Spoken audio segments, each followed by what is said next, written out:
Hello everyone, I want to share with you how I make my bread.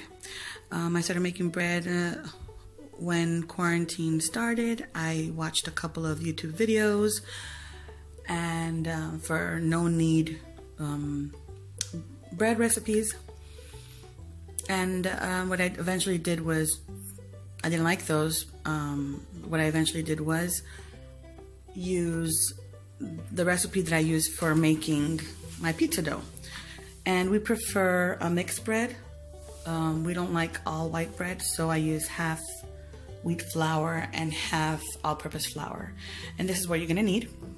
I'm not a professional bread maker, by the way, so this is just what I do. This is what works for us, and this is what we like.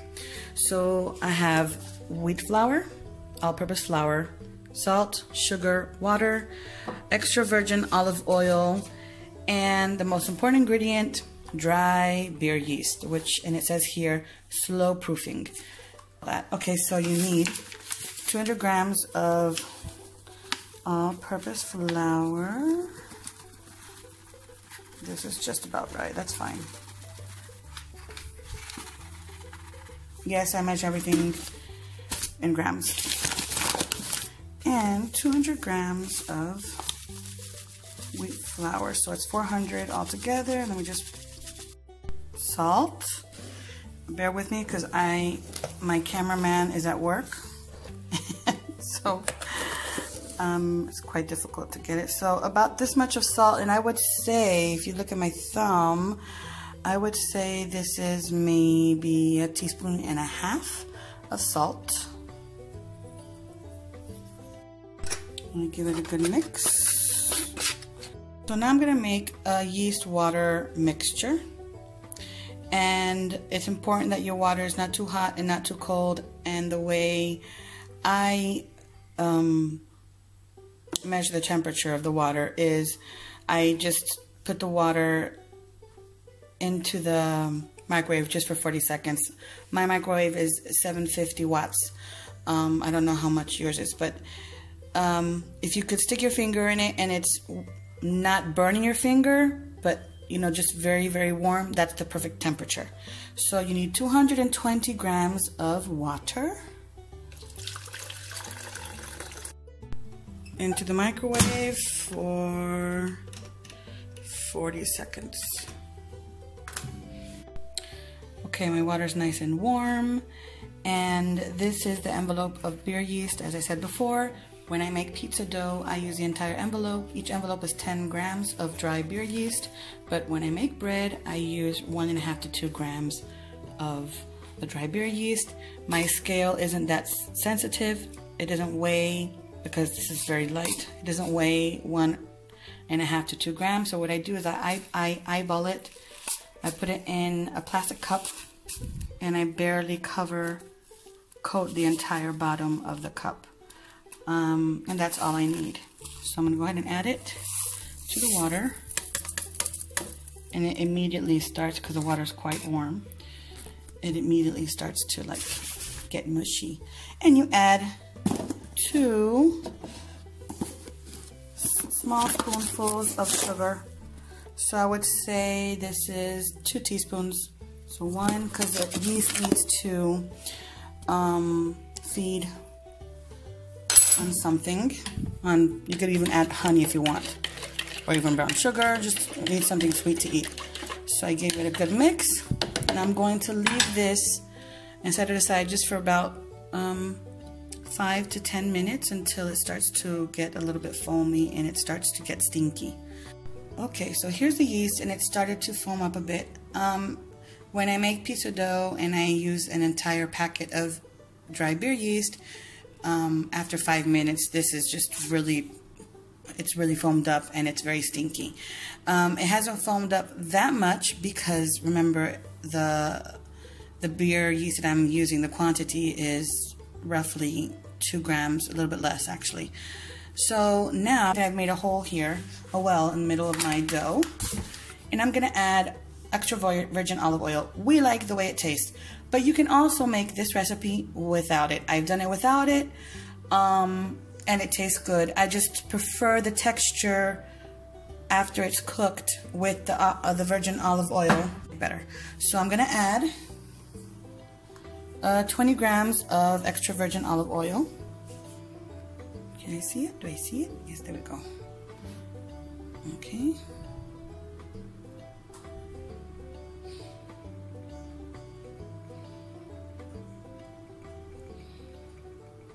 Oh, I went overboard. It's okay. And now my yeast. I'm gonna give a nice swirl to get everything, all that yeast. Okay, here we go. Here it goes.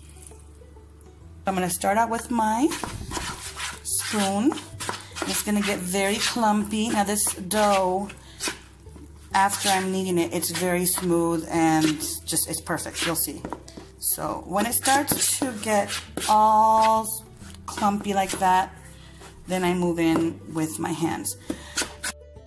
Okay, you see how it's all clumpy? Now I'm gonna go in with my hands and I just fold the dough upon itself and I get all of those extra, dry bits of flour. And I just scrape the sides. You see it's like, it is a little bit sticky, but not super. And I apologize for the shaky video. So I'm just gonna fold it all on itself. It looks very dry, but you will see it will come together. Okay, so here's the dough. It's still not finished. It is a teensy bit tacky. I'm gonna go ahead and dump it out onto my very, very clean kitchen counter, and I'm gonna add just a couple of sprinkles of flour. I'll show you. I mean, literally like that. That's more than enough. And I'm gonna go ahead and just roll it upon itself, fold it upon itself, better said, until I get a nice, smooth, not tacky ball of dough. Okay, so this is my bread dough. It is not tacky at all. When I push it, it comes back to you. It's perfect. Like I said, it's not tacky.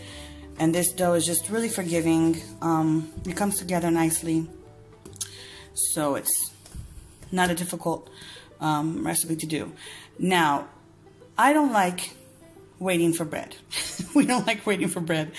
And a lot of no-knead doughs have to proof overnight in the fridge or on your counter, whatever. So what I'm going to do is I'm going to proof this dough 2 times for 1 hour, and then the last time I'm going to proof it for just about 45 minutes until my oven comes to the right temperature. So this is going to be the first proofing, and what I do, I place it back in to the bowl with a little bit of olive oil. I add olive oil so that the dough does not create a crust or dry out. Just a little bit. I'm gonna smear it all around.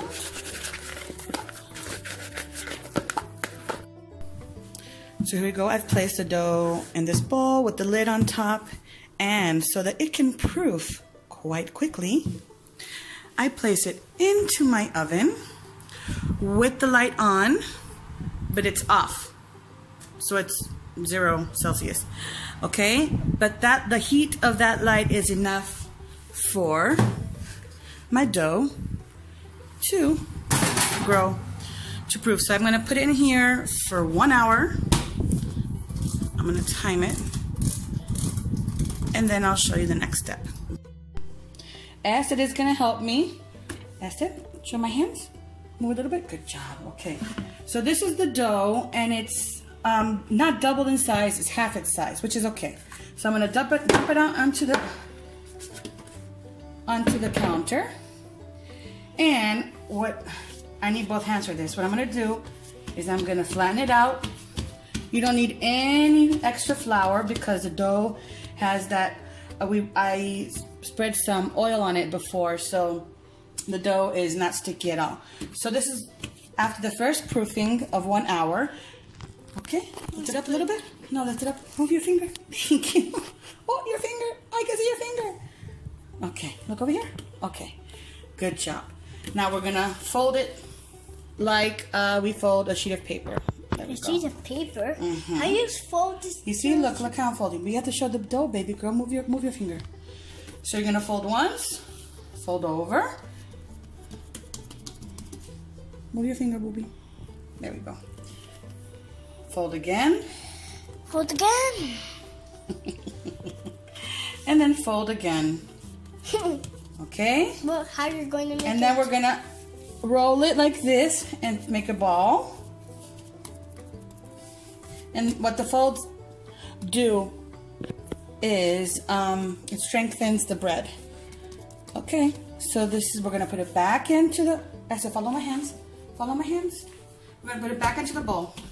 And I'm gonna put it back into the oven for another hour. Look at that cute finger. I'm going to place the dough back into the oven for a second time to proof for 1 hour. Okie dokie, bye. Okay, we're back. And this is the second proofing of the dough after 1 hour. You see, now it's really doubled in size. Those folds really helped it double in size. Now, I'm gonna dump it back into the counter. Also this. Okay, show my hands, baby girl. Show my hands. Hold it with both hands. Show my hands. Are you showing my hands? Okay, we're gonna flatten it. We're gonna fold it again. Are you showing the dough? Yes. Okay. Just don't move it, okay? And again, we're gonna fold. Looks like a camera. Yeah, it is a camera. And we're gonna fold again, girl. Okay. Again, we're gonna roll it and form it into a ball.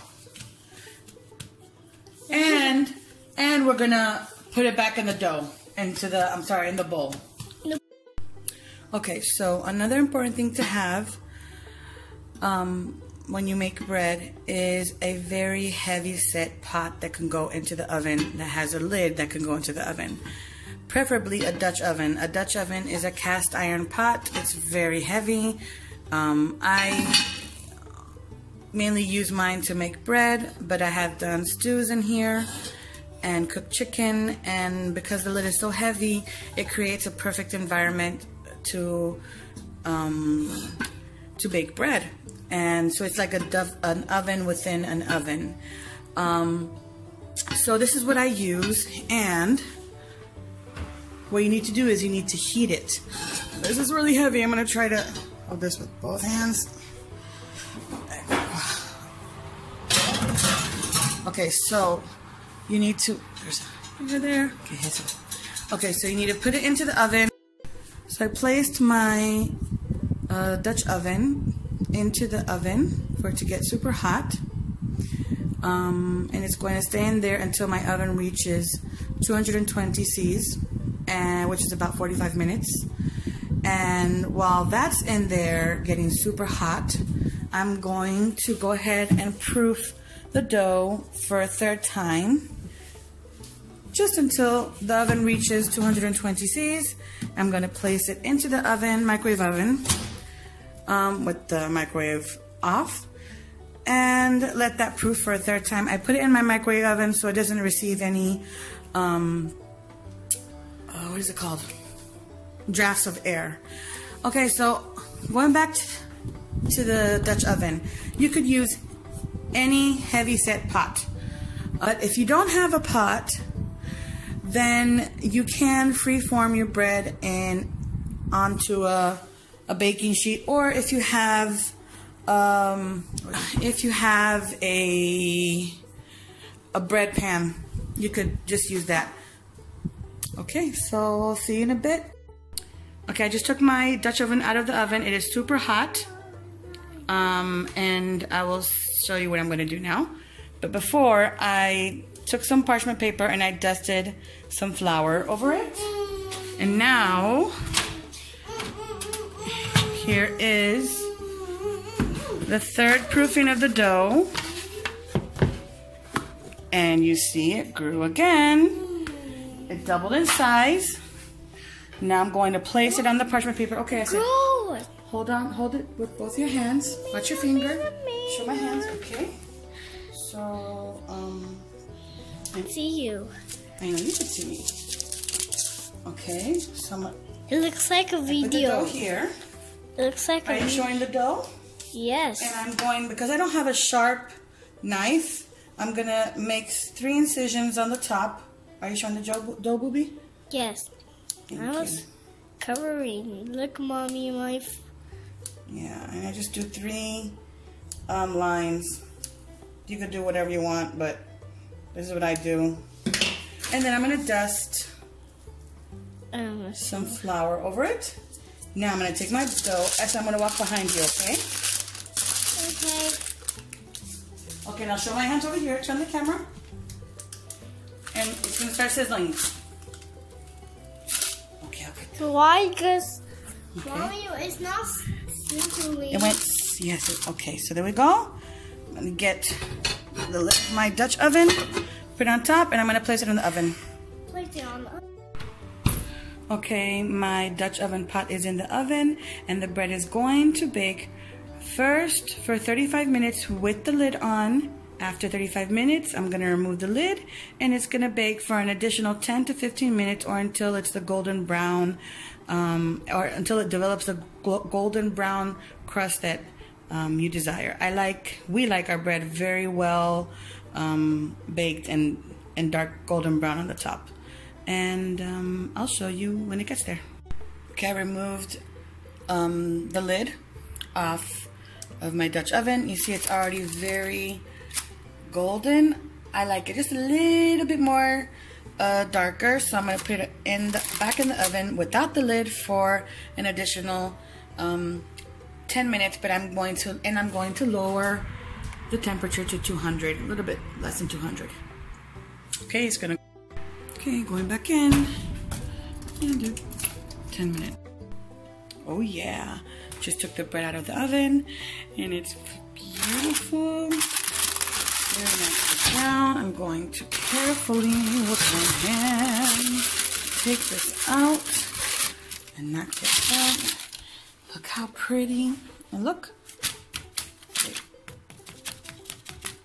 So it has a really nice crust to it. Let's see if I can see the bottom. Anyway, so I'm going to place this and put my oven back on.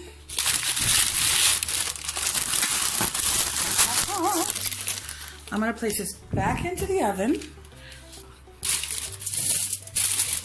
I'm going to place this back into the oven with the oven off.